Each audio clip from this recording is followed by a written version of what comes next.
I just finished playing God of War 3 for the first time in a long time, and I was kind of shocked at the level of violence that our boy Kratos performs in this game. Like, I remembered it being pretty violent, but holy crap, this guy is crazy. There are multiple boss battles that end with these extended shots of Kratos just savagely beating the Greek gods to death with his bare fists. It's brutal. Watch him beat the crap out of Poseidon here. Like, geez, Kratos, if you're gonna kill him, then just kill him. Do you really have to torture him first? And it's not just the Greek gods who receive this brutal punishment, who arguably probably do deserve it. To be fair, they are a bunch of manipulative, murderous jerkwads. They have treated Kratos like total garbage, tricked him into killing his own family, used him for their own selfish ends, and then threw him away like a piece of trash when they were done with him. He does have some legitimate reasons for being angry, but Kratos treats everyone this way, even people who definitely don't deserve it. People who have done nothing to him, people who are not only innocent but totally defenseless, who are just unlucky enough to get caught in his path of destruction. For example, down in the underworld you find this guy Atreus, who, just like Kratos, has been tricked and treated horribly by the Greek gods. He has been imprisoned here and sentenced to eternal torture by Thorny Bramble. It definitely feels like he and Kratos could team up, could work together, could help each other out, or in the very least Kratos could let the guy go or just go on by. But what does Kratos do? He lights Atreus on fire. He burns him to death for no reason. It's just cruel. And Kratos doesn't care. He's totally apathetic. It's like this other human being doesn't even exist to him. The suffering of others is irrelevant to him. Things like this happen again and again. There's this time when Kratos is sidling alongside this burning building, and a random civilian jumps out of the window and onto the ledge to escape from the fires burning within. The man despairs that he has lost everything in the fire and then curses the gods for doing this to him. So, of course, Kratos cracks his freaking skull to move him out of the way. It's so unnecessary. Like, Kratos, I get that you're upset at the gods, but this random guy didn't do anything to you. The violence in this game is so casual. Human life is meaningless to Kratos, less than meaningless. He's just as bad, if not worse, than the gods he is trying to destroy.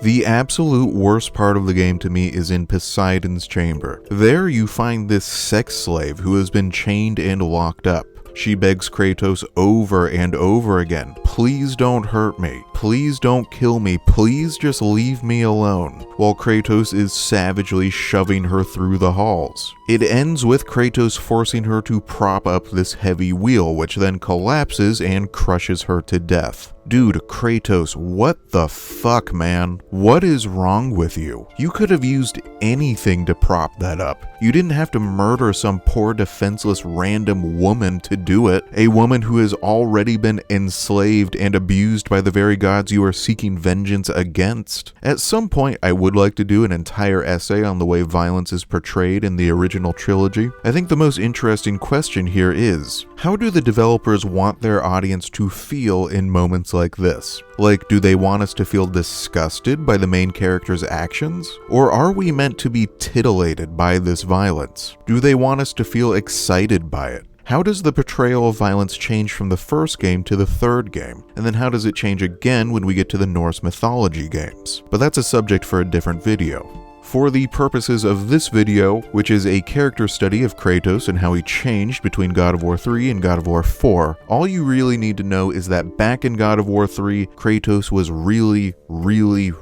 violent, like crazy violent. But for all of this incredible violence, there's something else in his character here too. The thing is, I don't think Kratos actually wants to be this violent. He doesn't want to be this angry person, consumed by hatred and vengeance. The reason he's doing all of this is that he feels he doesn't have any other choice. He feels like the Greek gods have stolen any other possible life away from him. He doesn't have anything left except for violence. But what he really wants, deep down inside, in his heart of hearts, is to be a father again. And you can see that in his interactions with Pandora. So, Pandora was created by the smithing god Hephaestus as a key to Pandora's box. However, instead of just creating a normal key, he created an artificial artificial life form with emotions, desires, and sentience. He created her in the form of a young girl and came to love her as a daughter. In God of War 3, Kratos seeks to free Pandora, not because he wants to help her, at least not at first, but because he needs her to open Pandora's box, so he can seize the power to kill a god that lies within. In spite of his gruff and violent exterior, it quickly becomes clear that Kratos is growing to care for the girl over the course of the story. His interactions with her are extremely similar to his interactions with his later son Atreus in God of War 4. They both navigate the environment together. Just like Atreus, Pandora actually helps him solve puzzles. He lifts her up to ledges that Kratos can't reach or helps her enter confined spaces that he can't fit inside. Then there's this whole dramatic puzzle and platforming sequence where he rescues her from drowning in a trap. He even tries to stop Pandora from sacrificing herself to open the box. With her, for the first time in the game, he shows mercy to another character. He shows that there is still something left inside him besides anger and rage. I think this is who Kratos really is, or at least the person he wants to be. He wants to be caring. He wants to be merciful. He just hasn't really been given that chance since the death of his own wife and child. I mean, obviously, he could have shown mercy to Perithous, or that guy on the ledge, or Poseidon's princess. But hey, none of those were cute little helpless girls who reminded him of his own daughter, so whatever. In the end, he still chooses violence and vengeance over being a caretaker, even with Pandora. There's this moment when he's trying to save Pandora from getting sucked into the flame of Olympus, but then he lets her go so he can attack Zeus. In that moment, he chooses killing Zeus over saving Pandora. He very explicitly makes a choice to be violent rather than merciful, and ultimately it was the wrong choice, because Pandora's death was wasted, pointless. The box is empty. Kratos already possessed the power to kill a god, even though he didn't know it. Pandora didn't need to die. If he'd chosen mercy, if he'd chosen to prioritize saving her, he still would have had the power to kill Zeus later. I think it's this final failure that truly breaks Kratos. This choice of violence over mercy that finally convinces him that if he is going to live, then he needs to live differently. He needs to make different choices, because he really did care about Pandora. He really did want her to live.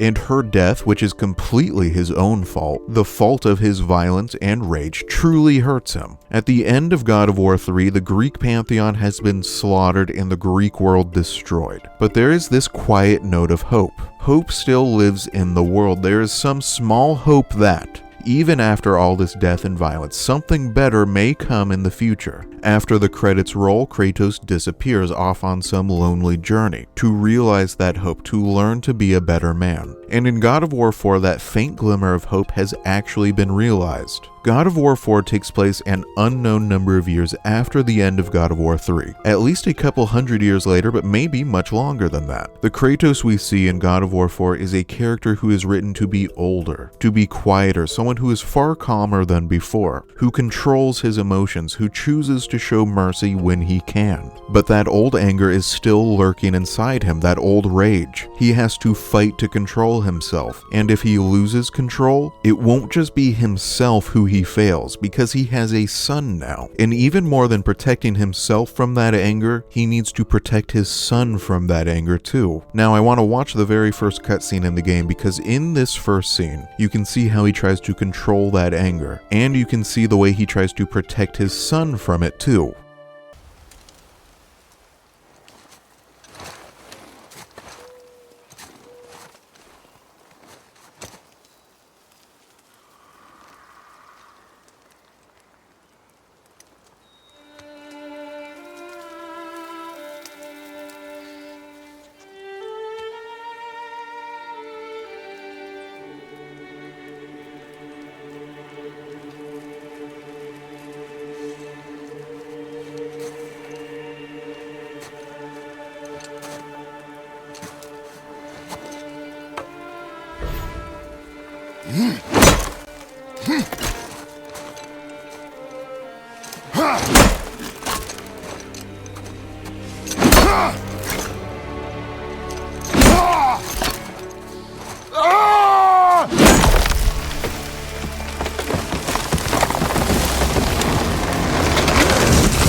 found some.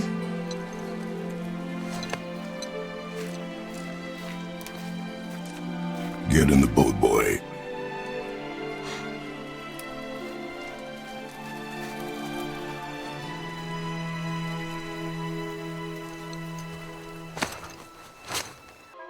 This is such a fantastically crafted scene. I'm so impressed by it. It is truly perfect and does such an amazing but also really subtle job of showing us Kratos' character and how he has changed. So let's break this down piece by piece. Kratos' wife has passed away. We almost never see him express any emotion at this loss, by which I mean he almost never openly or outwardly expresses any grief. But that's not because he doesn't feel grief. I think Kratos is emotionally completely shattered by the loss, but he controls those emotions. He controls them so well it can be hard to tell if he even has emotions. In his past, Kratos was a character who was ruled by his emotions, particularly by anger. He let his emotions run wild. That lack of control led to absolute disaster not only for him, but for everyone around him, including the people he cared about most, his former wife and daughter who died by his hand. Between games, Kratos has learned control. Nowadays, he keeps his emotions totally bottled up.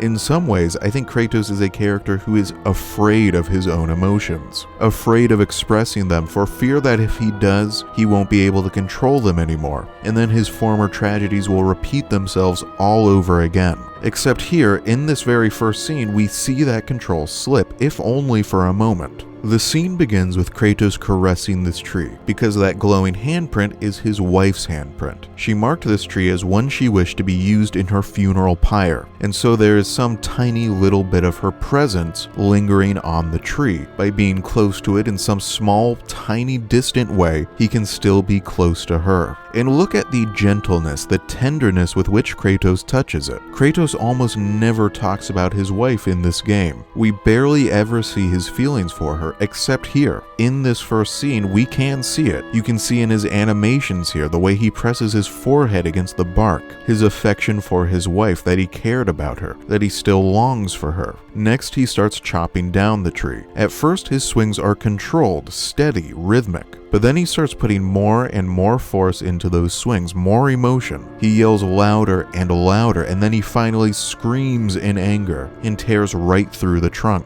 Afterwards, he immediately gets his emotions back under control, immediately returns to being the stoic character he has become. But in that glimpse, we saw his true feelings. We saw how upset he truly is at the loss of his wife. He's pissed off, and of course he is. There is a lot of anger in grief. And we also see, in a small way, how destructive his anger can still be if he loses control of it. We see why he's fighting so hard to stay in control. Notice when the strap on his arms comes loose, the strap covering the old scars from the burning blades of chaos, the weapons he wielded when he was tricked into murdering his former wife and child. Those scars are a reminder of his failures, of the terrible consequences of his loss of control. When he wraps the straps back around his arm, he's also symbolically wrapping up his emotions, covering them up. But that's not all he's covering up. When he covers up those scars, he's also covering up his entire past. His past sins, his past mistakes. And he's not hiding them from himself, he's hiding those from his son. Notice the way he positions his body to keep the scars on his arms out of Atreus' line of vision, the way he blocks Atreus' view of them. Kratos is very literally and very physically hiding the evidence of his past sins from his son. This is the primary conflict of the entire game. Kratos is fighting to stop his son from making the same mistakes that he himself once made. And to accomplish that, he tries to hide everything from Atreus. The violence he committed in the past, that he killed his own father, the very fact that they are gods at all. And this is his character arc in the story, his growth. Over the course of this story, Kratos will learn to make a different choice, to be open, honest, and compassionate, to accept his past, to stop hiding, that this will do far more to save his son's life than lies will. I think Kratos is a character who is driven by fear, and not fear for himself, but fear for his son. He is afraid of what his son might become. His son is a god, and that means his son holds tremendous power. But power doesn't only corrupt, it can also make your life miserable. Being a god was never a good thing for Kratos. It never made him happy. All that power ever did for him was get him entangled in the manipulative machinations of the Greek gods. It only ever led him down into a deeper and deeper misery. He doesn't want that for his son. He doesn't want his son to be consumed by that unhappy life. But the problem is, Kratos has no idea how to prevent that from happening. Basically, every single god Kratos has ever encountered in his life has been a miserable piece of crap.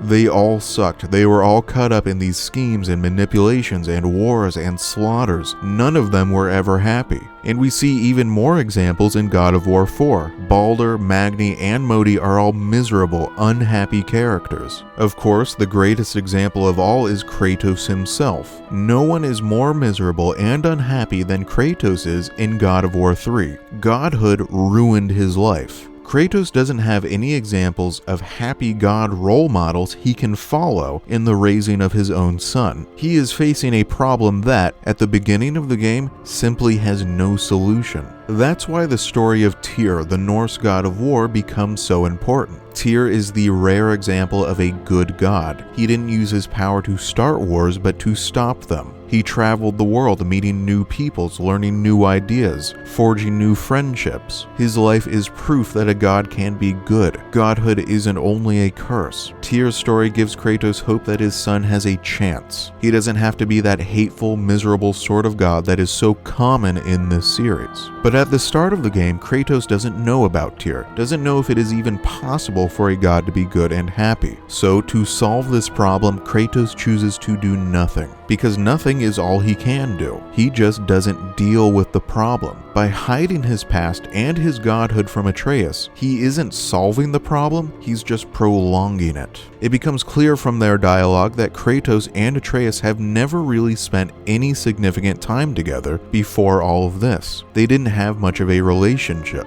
And that's because of Kratos' fear. He fears the influence he will have on his son. The death of his wife forces him to confront this fear, but he still doesn't know what to do. He doesn't know how to be a father at all, much less the father of a god. Now, we need to watch a few early scenes of them together so we can understand where their relationship begins in this story. And it's at a pretty rocky place. So here's the first scene.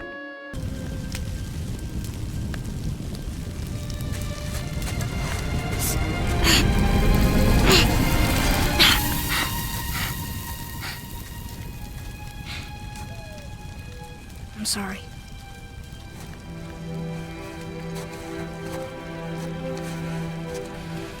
Squeeze.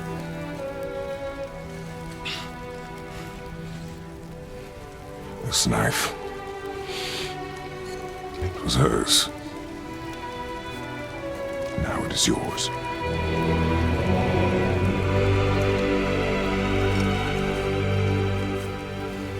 She taught you to hunt. She knew. Show me. Now? Now.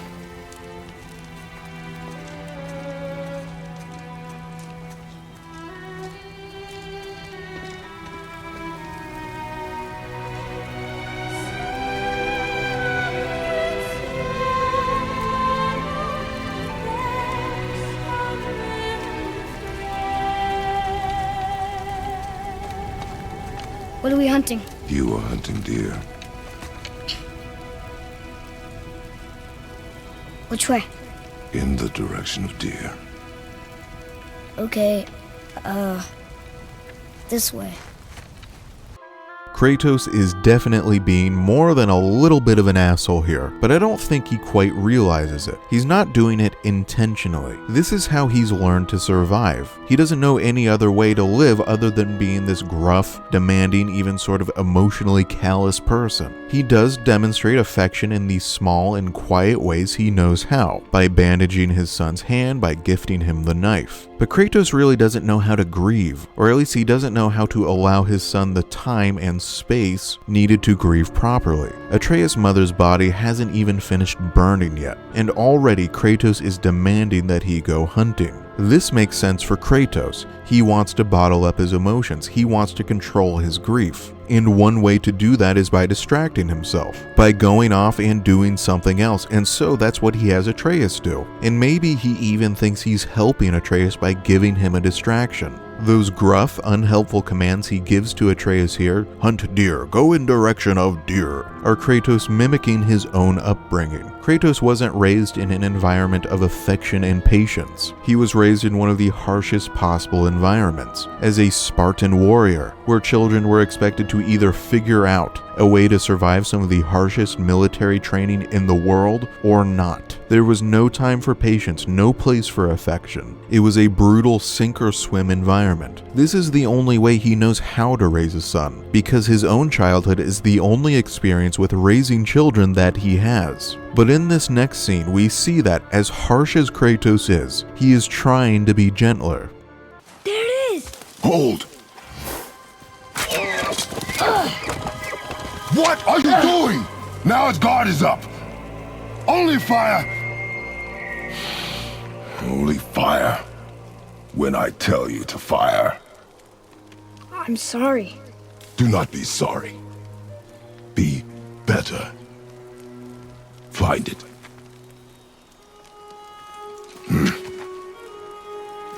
Find it.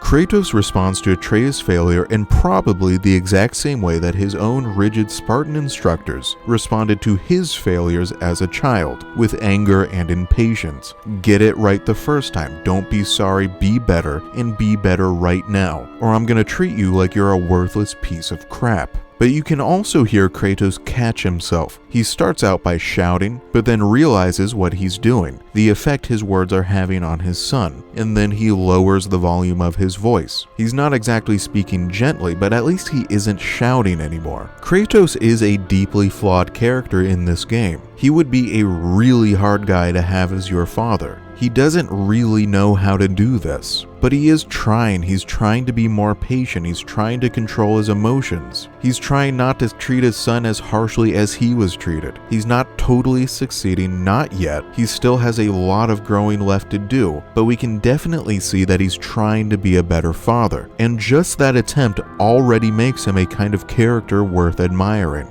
In the next scene, we'll actually see Kratos behaving even more patiently. Wait for my mark. Relax. Do not think of it as an animal. It is simply a target. Clear your mind. Steady your aim and breathe in. Exhale. I got it! Good.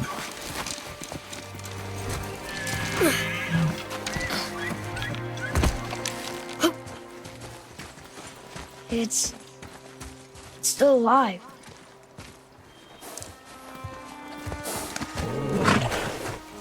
Your knife.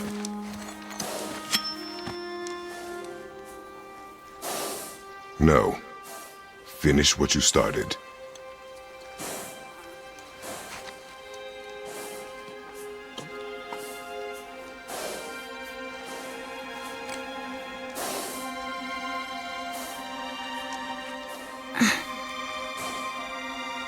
I can't.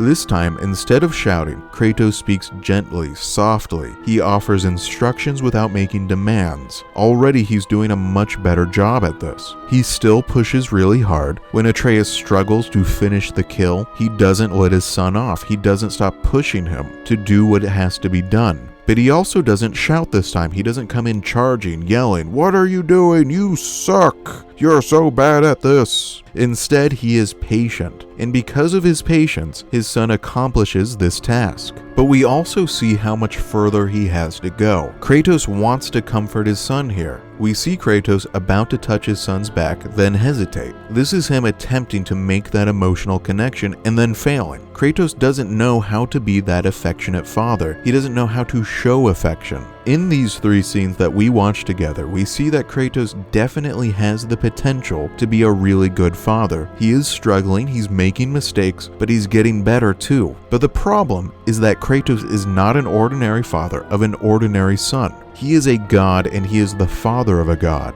That requires a lot more than just patience. And even worse than that, he is someone with the potential for terrible rage and violence lurking inside him. And that means his son has that potential rage and violence lurking inside too, which we can see in this next scene.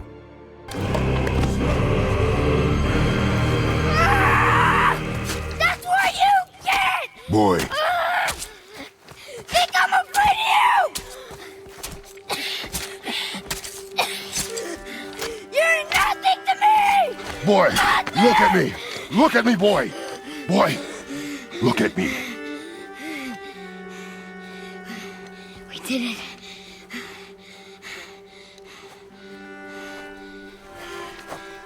You are not ready. What? Are you serious? I found the deer. I proved myself. How am I not ready? We are going home.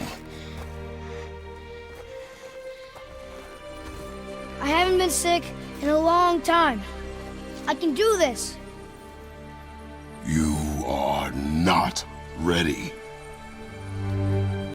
When Atreus is slashing away at the body of the troll, no control over his actions, yelling and screaming, violent, Kratos sees that potential for rage in his son, and so do we. It's honestly kind of disturbing. We see that Atreus could become exactly the kind of miserable god Kratos was at his absolute worst. Atreus absolutely has the potential to not only be violent, but to lose control over that violence, to lose control over himself. That would be bad enough if he was just a regular kid, but he's not a regular kid. He is a god. He possesses tremendous latent power, and when that power awakens, if Atreus loses control over that power, the way he loses control over himself in this scene, it will have horrible consequences for everyone. That's what Kratos means when he says, "You are not ready." What he sees here is that Atreus is not ready to handle the power of a god. Kratos is not willing to take Atreus out into the world until he knows for certain, without any doubt, that Atreus can handle that power.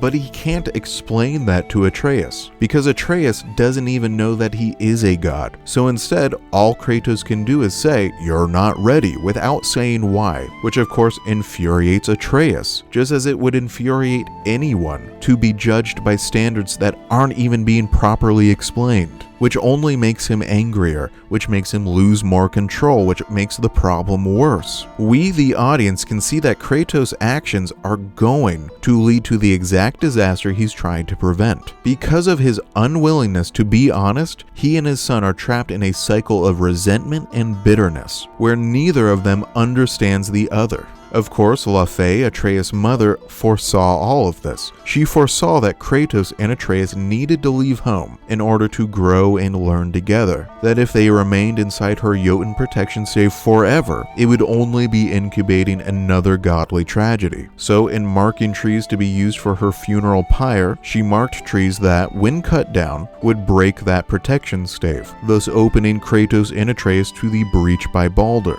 Baldur's explosive arrival here is actually a huge blessing for Kratos, even though he doesn't recognize it. He and Atreus were never going to figure this out while just sitting around at home. Something had to come along to force them out into the world. We're not going to watch the Baldur scenes in this video because I just posted a whole other video all about Baldur, but I will quickly summarize my analysis of his character here. Baldur, as a character, is a foil to both Kratos and Atreus. His uncontrollable rage and violence, his refusal to forgive his mother or anyone else, parallels both Kratos' past, back when he let his own violence and rage drive him to destroy the Greek pantheon, and also a potential future for Atreus. If raised the wrong way, Atreus could become someone very like Baldur in the future. Something else that's important to note in this scene is that Baldur has to punch Kratos in the face like 5 times before Kratos fights back. This was shocking to me the first time I saw it. Back in God of War 3, Kratos was brutally murdering random innocent people just because they accidentally happened to be in his way. The Kratos of God of War 3 never would have allowed himself to be punched this many times before fighting back. We can see here that his character has already experienced a tremendous amount of growth between games. Already at the start of the game, he is a far more patient character. He tries to avoid conflict. He doesn't want to kill unless he absolutely has to. Kratos is already a totally new character. Next, I want to watch 2 very short clips, and both of these clips show Atreus doing the exact opposite of what Kratos is doing with Baldur in that scene. Show how little control Atreus has over his own emotions, and the consequences of that lack of control. Both of these clips will involve confrontations with the sons of Thor, Magni and Modi. Magni and Modi are 2 arrogant little shitheads who do an excellent job of provoking Atreus, of getting him to lose control, so here they are. Well, kids, that must have been some war to play with the last of him. I'll kill you! Control yourself! Flit you have no idea. You son of a bitch! Get this gun! I'll rip your head off!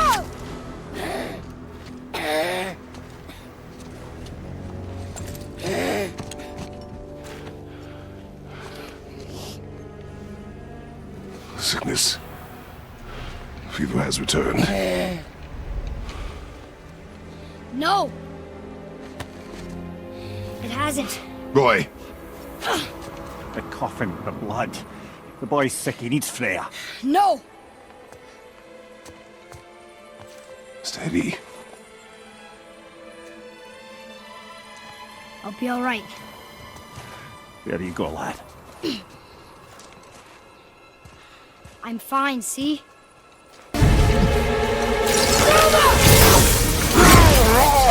Oh, are you dumb? That your father's doing? Or did you get it from your mum? She's stupid and ugly. Shut up!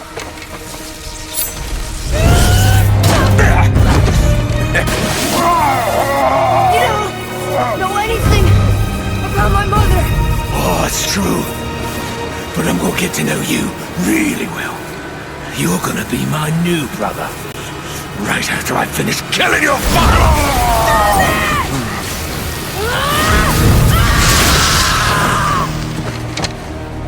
Whoops. I think I broke him.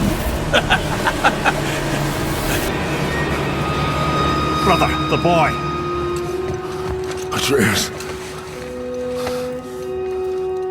You have to get him to Freya quickly. There's no other way.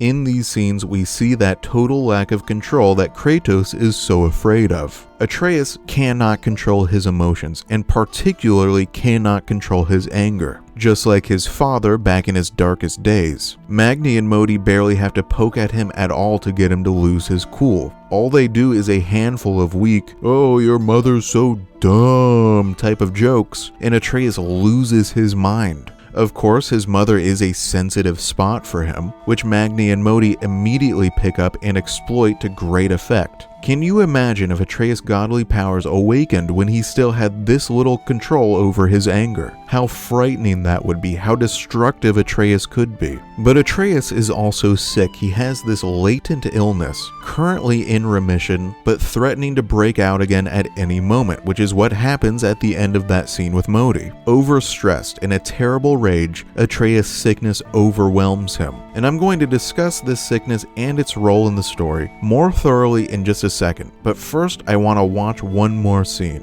Let's watch the scene where Kratos carries his son to the goddess Freya for healing, which is one of my favorite scenes in the game. Freya! the door! We need your help! Woman, do you hear me? It is urgent! I'm still a god. Go away. The boy has fallen ill! Freya! He's ill. Inside. This is no ordinary illness. The boy's true nature, your true nature, fights within him.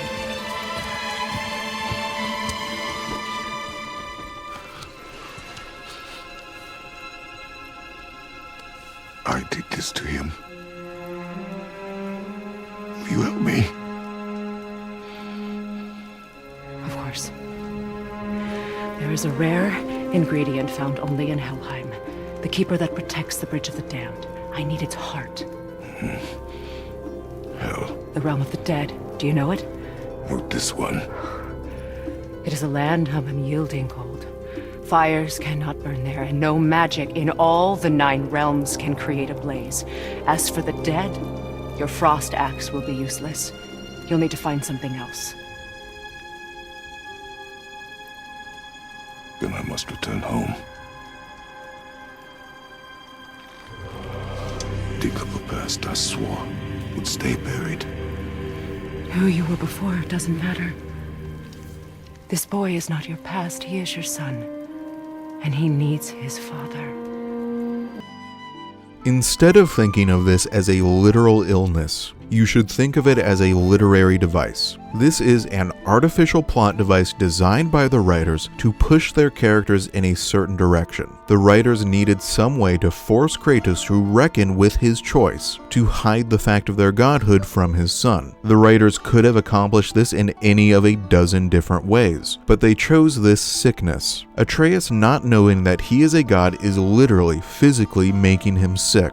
This lie was going to hurt Atreus eventually, inevitably. Not knowing who he is, what he is, not understanding the unique challenges that he is going to have to face, is going to hurt Atreus. But that's kind of a subtle idea, and a conflict that would take a lot of time to appear naturally. That's the kind of conflict whose negative consequences could take years to become fully apparent. So the writers force those consequences into the present immediately with this sickness. It's smart writing. But let's get back to the scene itself. This is Kratos at his most desperate moment in maybe the entire series. Kratos is usually so very in control, like he always knows what to do next. But that's because usually all he has to do next is kill whatever happens to be in front of him. And killing is something he knows a lot about. However, he knows very little about sickness or about healing. Atreus' fatal illness is a problem for which Kratos truly has no tools with which to confront. He is helpless here, and you can hear how helpless he is in the voice acting. This is one of my favorite scenes because it is just so well done. The voice actor, Christopher Judge, puts so much pathos into Kratos' lines here. It's just heartbreaking. Listen to him when he realizes that he is responsible for his son's pain. Doesn't it just make you want to cry? And of course, this is the character realizing the harm his lies are doing to his son. Kratos lied to Atreus, not for his son's sake,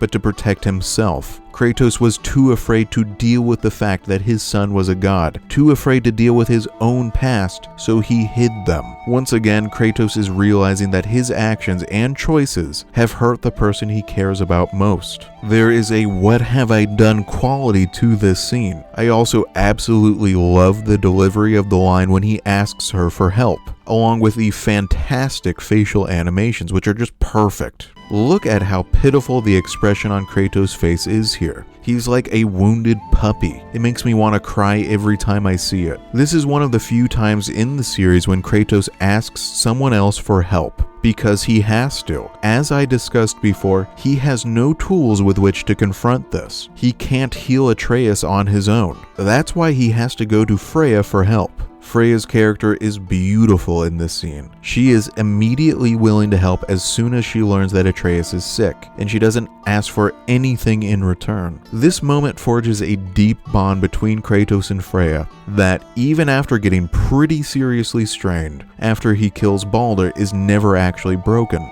From this moment on, Kratos is permanently indebted to Freya. He will, I think, do anything for her. After this, Kratos has to very literally dig up his past, retrieve the burning blades of chaos from where he hid them underneath his home. So let's watch that too.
There's nowhere you can hide, Spartan.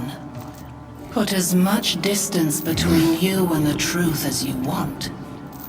It changes nothing. Pretend to be everything you are not. Teacher, husband, father.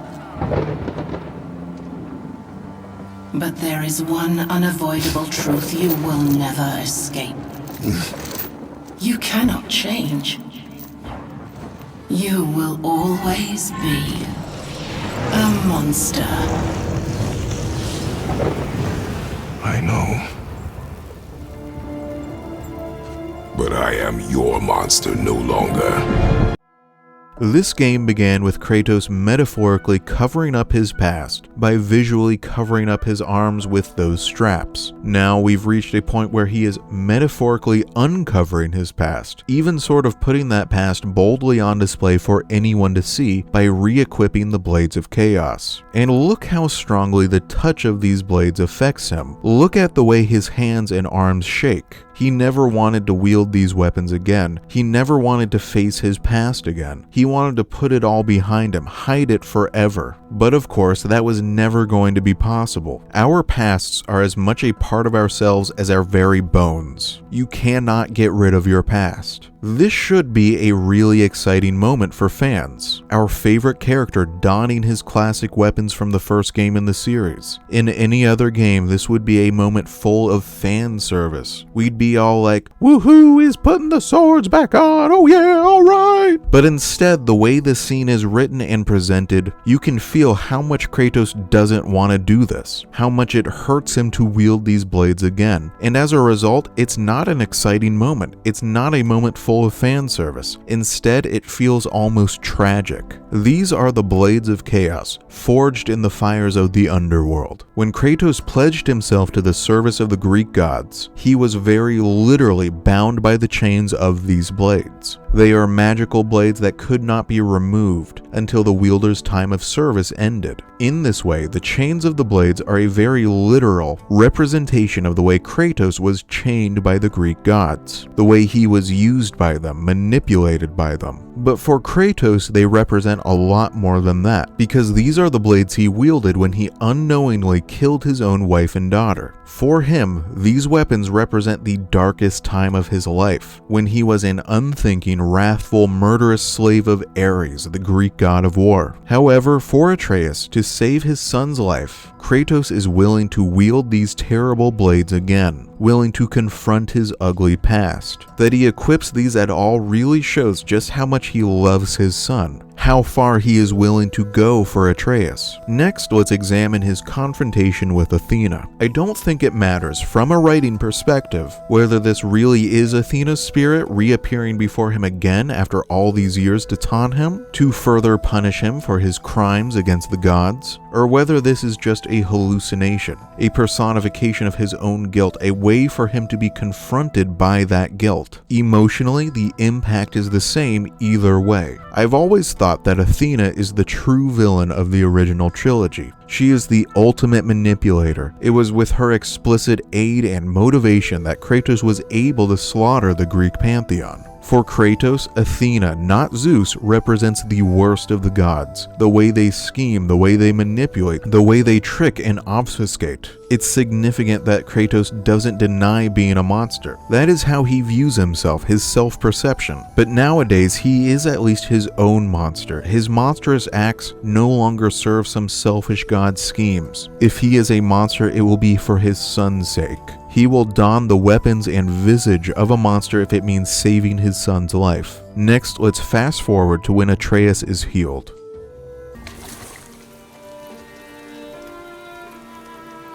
Back of your hand.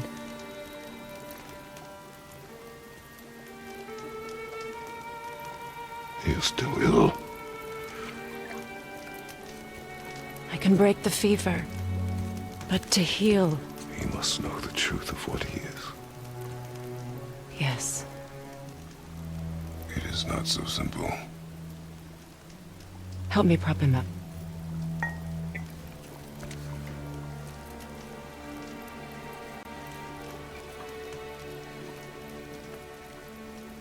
Did I tell you that I have a son, too?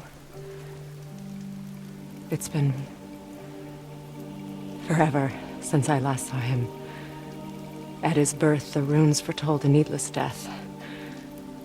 The babe in my arms was so small, so helpless. I knew right then I would do anything to protect him, no matter the sacrifice.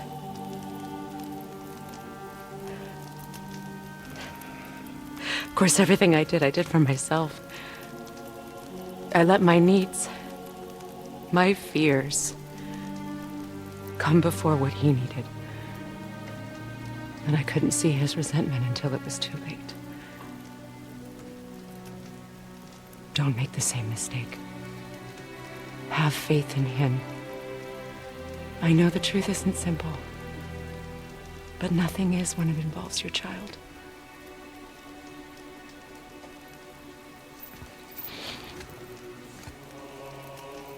It is a curse.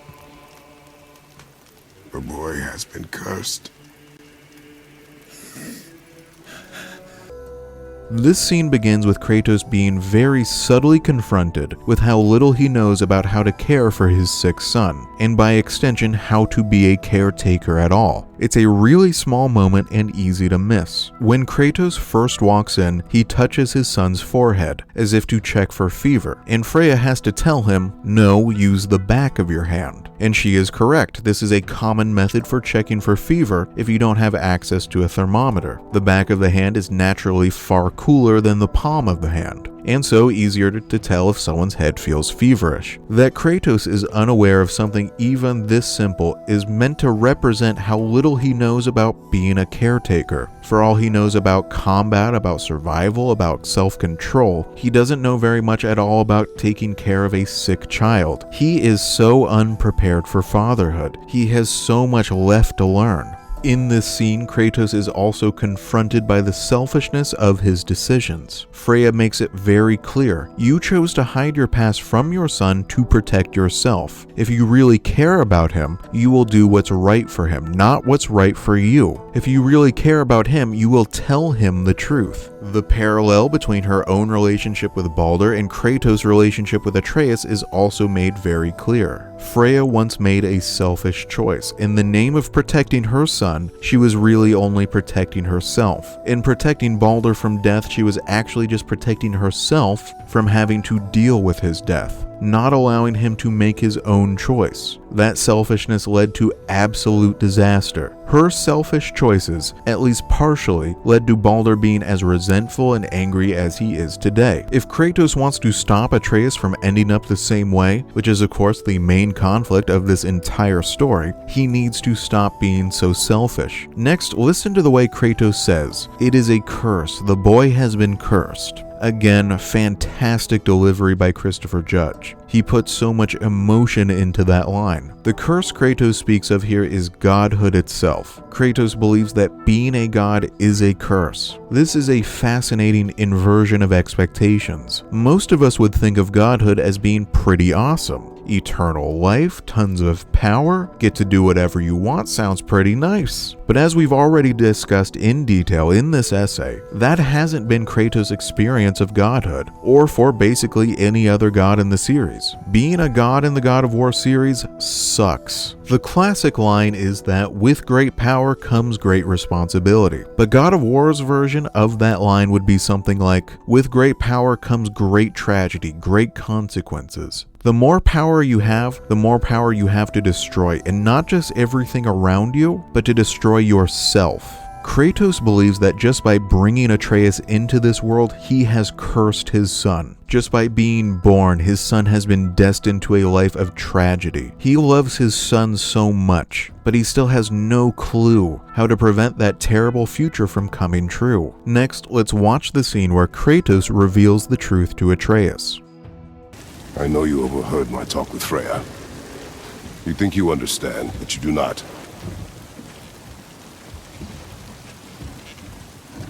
Why do you say nothing? You said I was cursed. You think I'm weak because I'm not like you.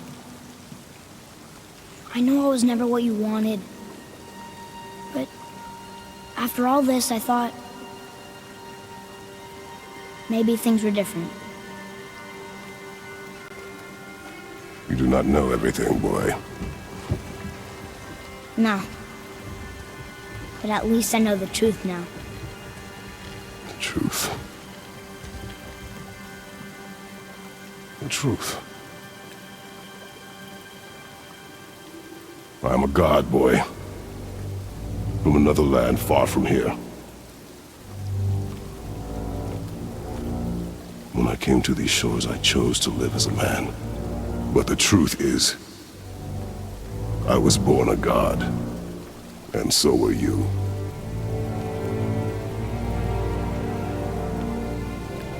Boy, have you nothing to say? Can I turn into an animal?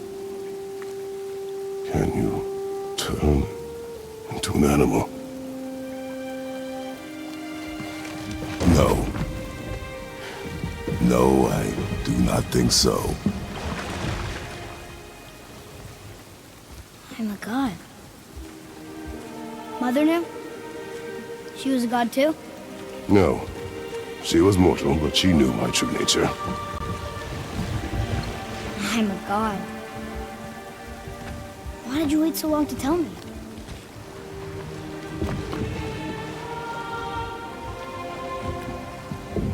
I had hoped to spare you. Being a god, it can be a lifetime of anguish and tragedy. That is the curse. What sorts of things can I do? Can I fly? Turn invisible? Even after everything that's happened, what Freya said to him, Kratos still wasn't going to reveal the truth to Atreus yet. He was actually still putting it off. It's not until Atreus delivers that heartbreaking line that he thinks his father doesn't want him. And of course that's what Atreus thinks. Kratos has never had a relationship with Atreus. He has avoided interacting with Atreus for fear of corrupting him, for fear of himself, fear of passing on that potential for rage and violence. But Atreus doesn't know that. All he sees is a father that doesn't seem to want anything to do with him. It's to correct this mistaken assumption, this further emotional harm he has inflicted on his son, that Kratos finally tells Atreus that he is a god. Kratos is a really flawed character. More than once in this game, he doesn't do the right thing until he is forced to by circumstances outside his control. He is admirable in that he does still ultimately choose to do the right thing, but it takes him a long time to get there, which is good writing. Characters confronting their flaws, either to overcome them or be overcome by them, makes for great storytelling. I absolutely love Atreus' response to being told that he is a god.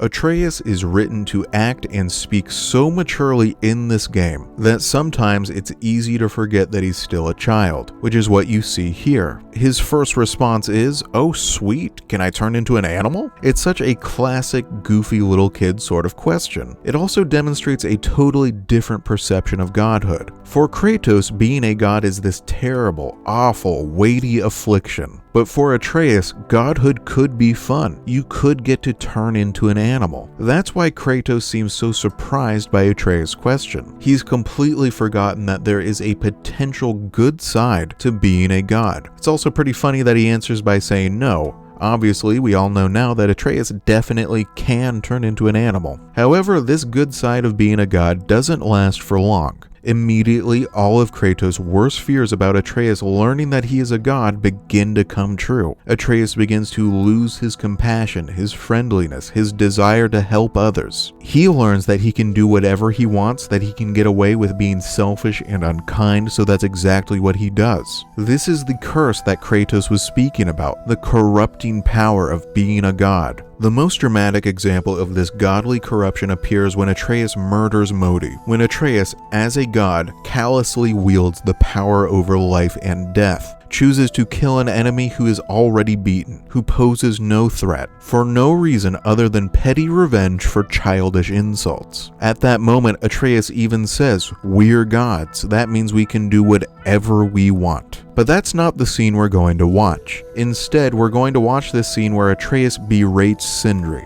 which I think, given the added context of what ends up happening to Sindri later, actually hits even harder. So here it is. Ah! Oh, don't go anywhere. Be with you in 2 shakes. Father, can I tell him? No. Tell me what?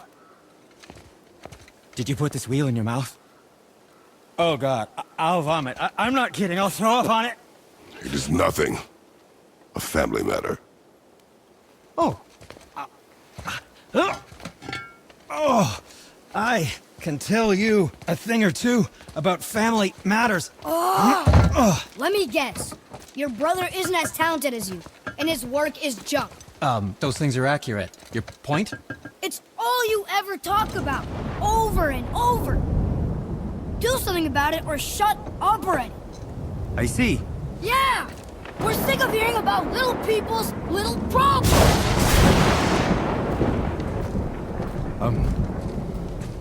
All right. That hurt a little. Let's have a look at your gear then. This scene always breaks my heart. Sindri is such a nice person. He helps Kratos and Atreus constantly. Sure, he's a little bit annoying, but so is everyone. Before, Atreus was interested in Sindri's problems, curious about his life, wanted to be friends. But now that he's discovered that he is a god, Atreus thinks he's too important to have to listen to those little problems, that he is too big for this. He speaks callously, not just without any regard to the feelings of others, but actively trying to hurt Sindri's feelings. When I first played this game, I found this to be a genuinely upsetting change in Atreus' character. Before, Atreus had been such a ray of light and joy and fun in the so very often bleak and hopeless world of God of War. Through Atreus, I thought Kratos had potential to become a much better man. But instead, the opposite is happening. Through godhood, Atreus is quickly becoming just as ugly and selfish as every other god we've met in this series. Something else that bothered me the first time I played the game is Kratos' near total lack of reaction to the crappy way Atreus is behaving. For a long time, while Atreus is very clearly getting worse and worse, Kratos mostly just sits by and lets it happen. He doesn't really scold his son, doesn't discipline him. Mimir even comments on it at one point. After something ugly Atreus says in Tyr's temple, Mimir says, "Are we really just gonna let that sit there?" And I was asking the same thing. I was like, are we really gonna let let it sit there? I kept asking myself, why doesn't Kratos do anything about this? Why doesn't he say anything? Why doesn't he stop this? But the truth is that Kratos has no clue how to stop this. He doesn't know how to stop godhood from corrupting his son, the same way it has corrupted every other god he has ever encountered. He doesn't know the right words to say, so he doesn't say anything at all.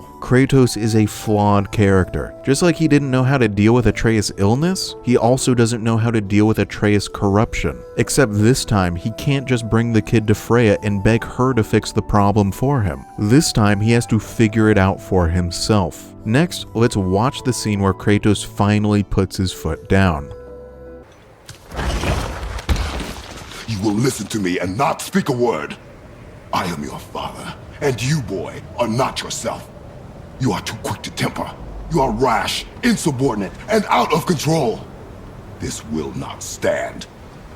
You will honor your mother and abandon this path you have chosen. It is not too late.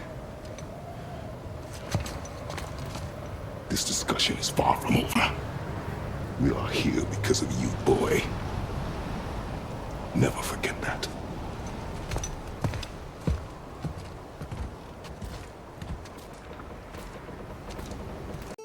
Finally, after hours of bad behavior, Kratos disciplines his son. But it's really important to examine exactly how he disciplines his son here. We've already seen an example of bad parental discipline in this game. The last time we saw Modi, before he was murdered by Atreus, he had been beaten, bruised, and bloody by his father Thor for the death of his brother, which he wasn't even responsible for. This is an example of bad discipline. My child is doing something I don't like, so I'm just gonna beat the crap out of them. Keep beating them until they stop doing what I don't want them to do. This kind of heavy-handed corporal punishment is probably at least partially responsible for why Magni and Modi turned out to be such terrible people. Kratos is harsh with his son, but he's also communicating clearly here. He says very explicitly, without going overboard, without physical or verbal abuse, this is what you are doing wrong, and this is why it is wrong. This is what you're going to stop doing, and this is how your behavior is going to change going forward. And it works. Atreus' behavior immediately begins to improve. This is how Kratos can blunt that godly corruption. A mixture of good, productive discipline without abuse, without going too far, combined with open communication and honesty. It also helps that the two of them have to work together to escape Helheim, have to save each other's lives. But Kratos still isn't being totally honest. He still hasn't been honest about his past, even after Atreus sees an apparition of Zeus in Helheim. So now let's fast forward all the way past their journey through Helheim, past their journey between realms, past their battle with Baldur, during which, by defeating this narrative foil to themselves, they also thematically get to defeat the worst version of themselves too, past Baldur's death. If you want to hear more of my analysis on those moments, you can watch my Baldur video. In the sparing and then killing of Baldur, Kratos demonstrates two kinds of character growth. First, he demonstrates his new capacity for mercy when he spares Baldur's life when he is no longer a threat. But then he still kills Baldur, and that demonstrates a different kind of growth.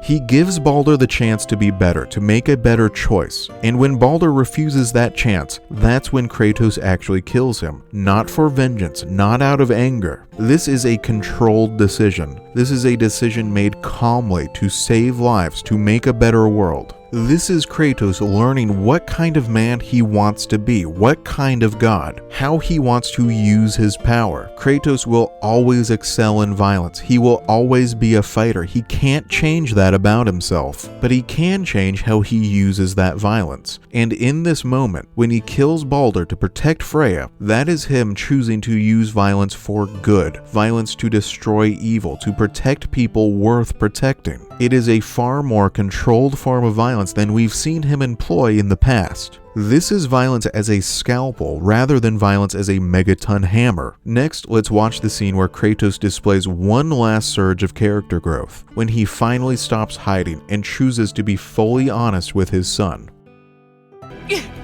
You are just an animal. Passing on your cruelty and rage, you will never change. And you do not know me. I know enough. Does he?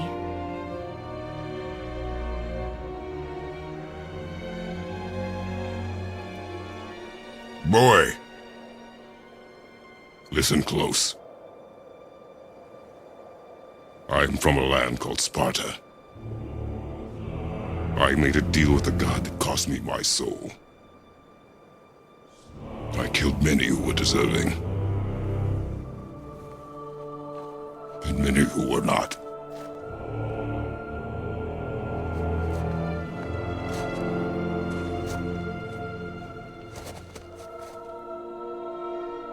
I killed my father. That was your father in hell. Is this what it is to be a god? Is this how it always ends? Sons killing their mothers? Their fathers? No. We will be the gods we choose to be. Not those who have been. Who I was is not who you'll be. We must be better.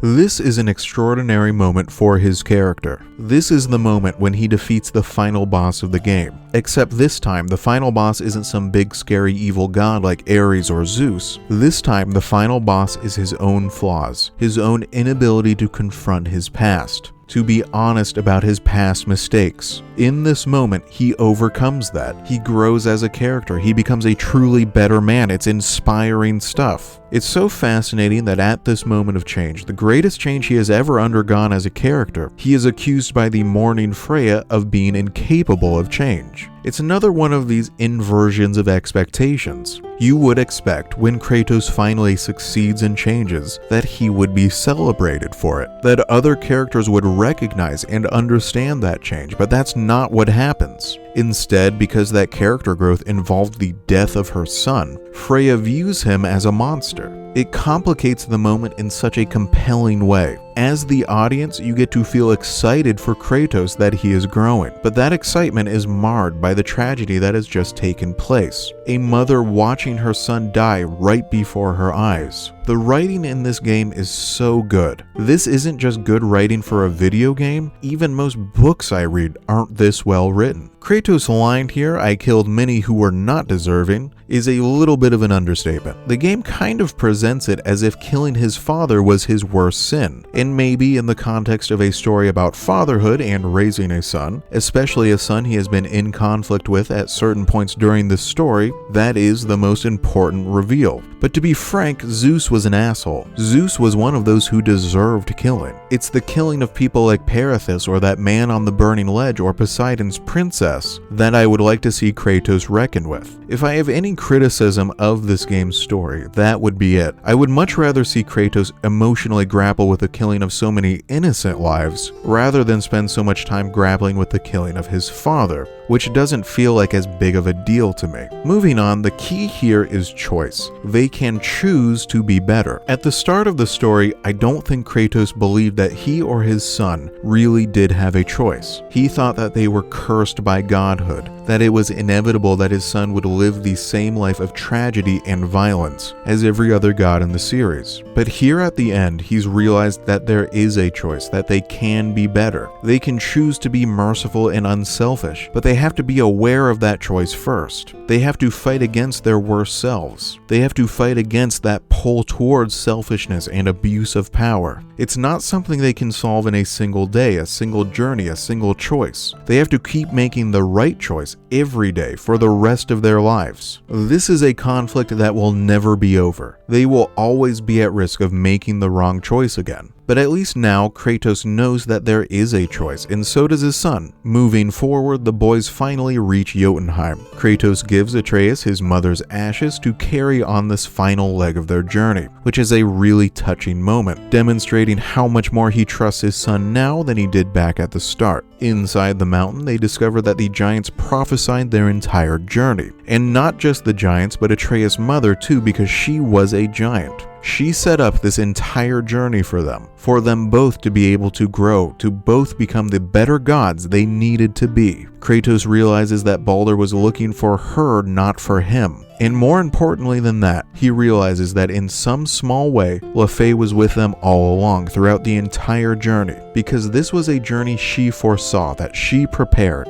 Kratos also sees the prophecy of his death, which he doesn't react to much here, but does play a major role in guiding his decisions in the next game. But we'll talk about that more when we get there. In the final scene of the game, Kratos and Atreus spread Lefay's ashes together. The most important part of this scene is portrayed very subtly. Not much attention is drawn to this small detail. Notice how casually, how easily Kratos rests his hand on Atreus' shoulder in this last scene. Remember at the start of the game, how much Kratos struggled to demonstrate that physical affection? And now it is so easy for him that the game doesn't even bother drawing any attention to it at all. That shows how far he has come since the start of the game. But Kratos' incredible transformation is not finished yet. This is only part 1 of his journey in the Norse world, where he learns to make a better choice not just once, but to keep making that better choice day after day. And it's a journey that will be shaped by the prophecy of his death that he saw inside the Mountain of the Giants, his need to prepare his son to survive without him. This analysis will continue with his story into God of War Ragnarok, but not today, because this video is already really long. So I will see you again in part 2. So, why'd you want to name me Atreus? I know it can't be for a god. No. He was a soldier. A Spartan. A great warrior? All Spartans are great warriors. We trained from birth. Our lives were discipline, duty, battle, and death. Life was grim, and we greeted it grimly. But Atreus of Sparta was unlike the rest of us. He wore a smile even in the worst of times. He was happy. He inspired us to hope that though we were machines of war, yet there was humanity in us. Goodness. When the day came for him to lay down his life in battle, his sacrifice saved countless others and turned the tide in our favor. I carried him home on his shield and buried him with all the honors of Spartan custom. His memory was a comfort in dark times. Wow, you actually told a good story. And we missed it.